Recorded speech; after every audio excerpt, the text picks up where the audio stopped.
Which, incidentally, we probably should talk about at some point in solo gaming because that's getting into a very popular Oh, you're state right talking now. solo D&D, like with a DM and one player? Uh, I mean solo as in like you literally like a choose your adventure book Okay. where you have this special book, Yeah. and by the way, not Paizo, Paizo does actually have an adventure in their beginner box that is solo adventure, but Chaosium actually has a set of books called like Alone Against the Flame and Alone Against the Yeah. Frost or Ice and Okay. Alone Against the Darkness, which are basically books where you have the core rules for the game, Yeah. and you open up the book and you pick out a character and you just play through the adventure, Yeah. try to figure out what's going on. Pick the options that And then are it on the tells you go to page. the next It page goes to the or next page. It's a choose your own yeah. adventure thing where you That's roll out some cool. dice and you go through the game, and that's become exceedingly popular now because for whatever crazy reason, unlike us, a lot of people out there are having an extremely hard time finding dungeon masters or game masters to game Okay. master. I'm going to start a controversial topic. What? This could be its own video.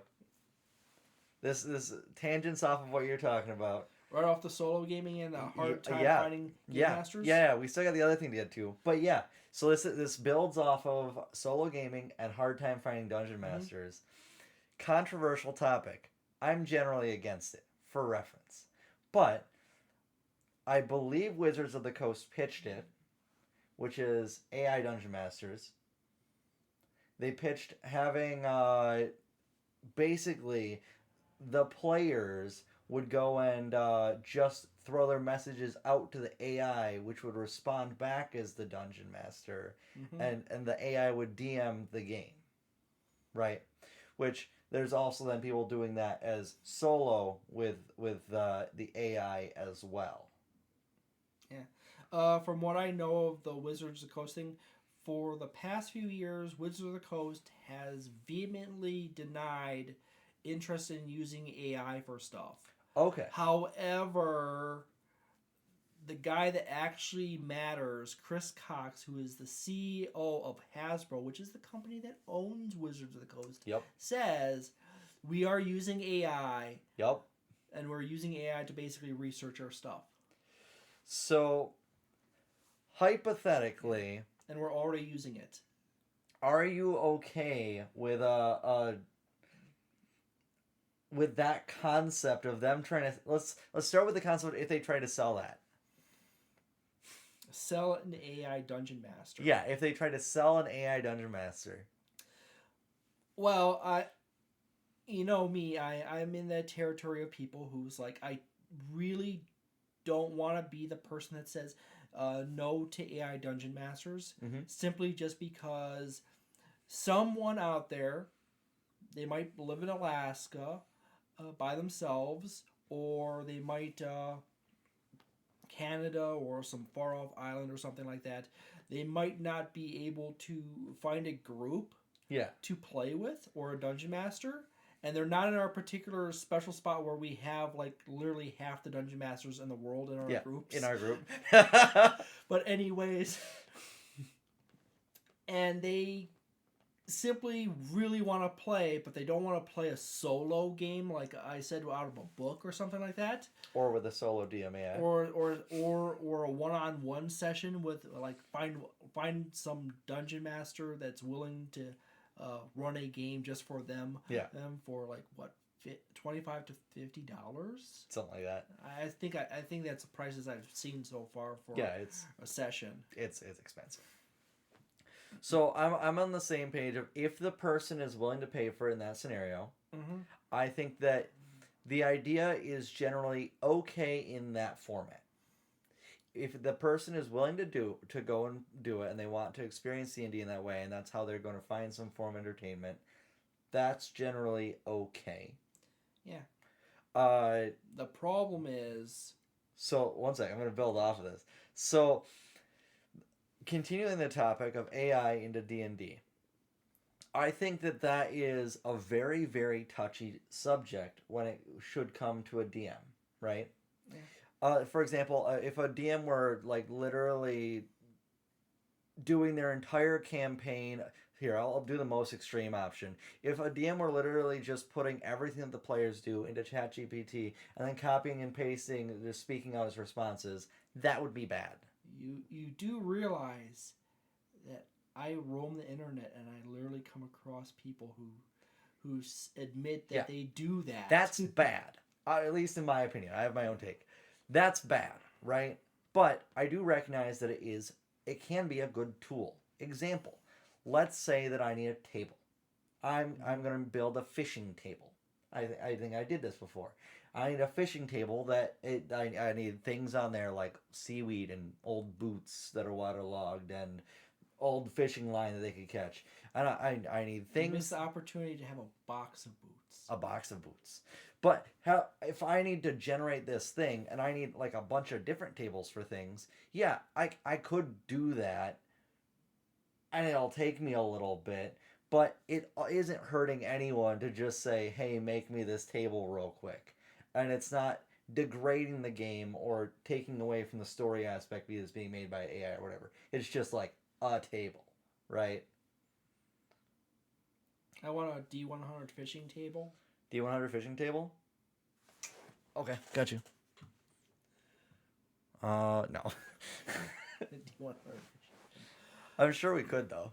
I just asked GTPE4 or for a D100 fishing table, and then to go through it and like, I'm gonna have to obviously delete like 20 of these. Yeah, because there's gonna be a bunch of garbage in there as well. Yeah, and pick out and put boots in there and anchors and coats and random things in it. Exactly, but I think that it is recognizably it can be a very good tool for things like that. But I think that where it goes too far is people that try and make it run their entire game for them, or even if they were like putting their entire story plot into there and then using that to build their entire story plot, then it'd get more sketchy. Yeah, you're gonna get a lot of weird side tangents in the story that make absolutely no sense to everyday people. Yes, and it's gonna red herring the crap out of your players. And the worst thing about tabletop role-playing games, and Seth Sorkowski will tell you this on his channel, when it comes to heists and mysteries, he has a series of videos that are really nice on the topic. Yeah. That oftentimes players will create their own red herrings out of nowhere. Yeah. They will, yes. And it will be incredibly frustrating sometimes because they will absolutely invest into their own red herrings. And they'll divert their energy and time so much into them that when it becomes apparent that they have been on a red herring mission or a chain of events too long, sometimes they will become exceedingly agitated. Yep. People, even though they put themselves in this situation. People fundamentally don't like feeling like they're idiots or foolish. So, I already said roughly my take on if DMs are fully running their games for that. What's your take on it? Personally, I'm in a similar territory. Honestly, if you truly want to be a dungeon master or a game master, the most fulfilling part of it is inventing or coming up with stuff,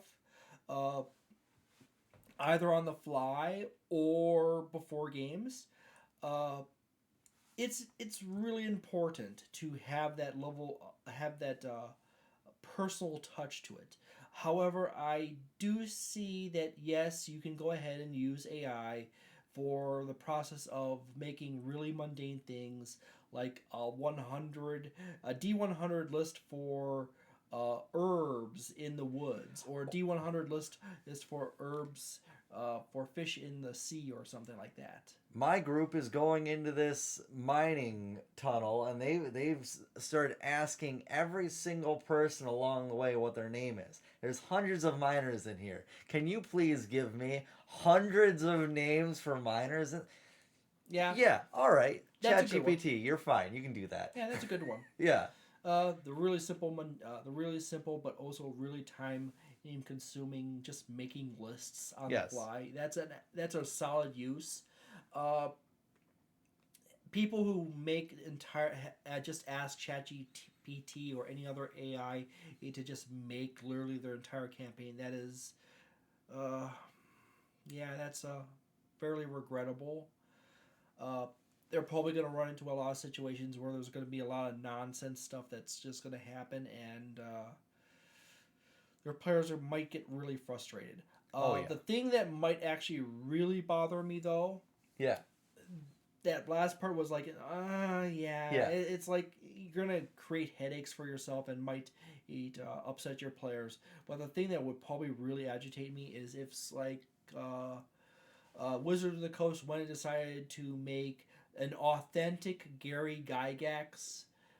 I seriously doubt they would actually do Gary Gygax, but they probably could try. Yeah, depends on how they feel at the moment and which would make them more money, because like make him as a DM, you're saying? An AI DM, but how would they know how to make it A, authentic to his style of DMing?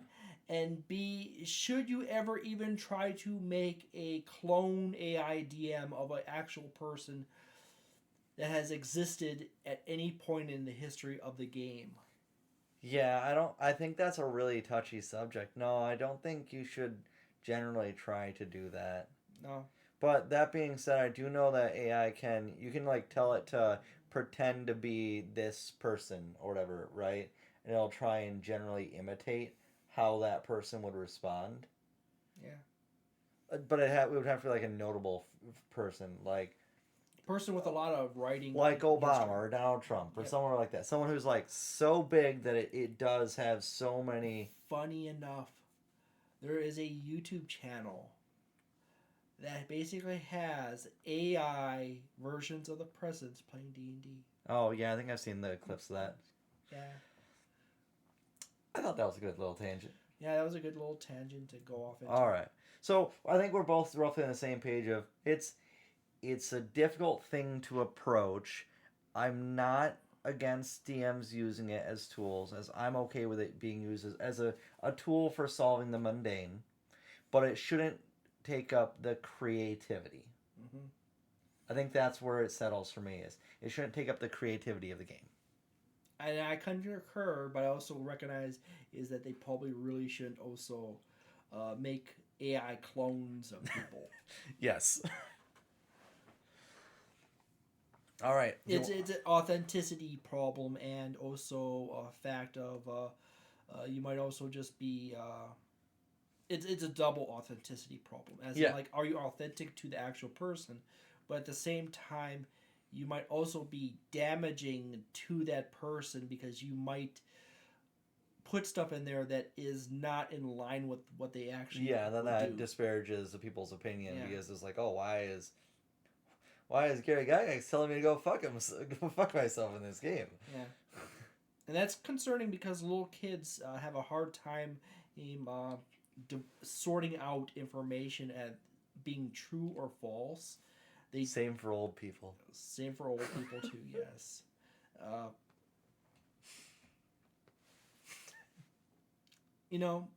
Honestly, one of those quotes from the Bible, and I'm not I'm not a big Bible person, but if I remember something along the lines, Jesus said something like, "The old people become as if like children once again," or something like that. Oh yeah, kinda. Yeah.